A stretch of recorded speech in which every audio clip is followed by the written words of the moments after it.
Алена Аршинова покинула пост секретаря Чувашского регионального отделения «Единой России». Ей на смену пришел Вячеслав Тимченко. Его кандидатура была избрана на отчетной выборной конференции в Чебоксарах. Напомню, Алена Аршинова возглавляла Чувашское региональное отделение «Единой России» чуть меньше 2 лет.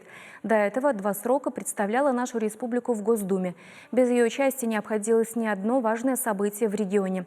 Впрочем, и сейчас Алена Аршинова еще остается в Госдуме народным избранником от Чувашии. На конференции она отметила, что за время работы удалось сделать многое. В регионе активно заработало волонтерское движение. В том числе с ее личного примера депутаты партии стали открыто говорить о себе и своей деятельности в социальных сетях, а также удалось наладить более тесную работу со средствами массовой информации, вовремя реагировать на вопросы общества и давать на них ответы.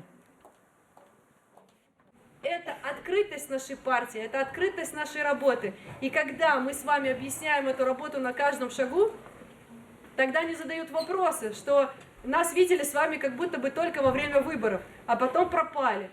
Нет, наоборот получается, что наш избиратель видит нас все время, и мы даже успеваем ему в некоторой степени надоесть. Мне кажется, лучше вот второй вариант, да, но при этом сбалансированный.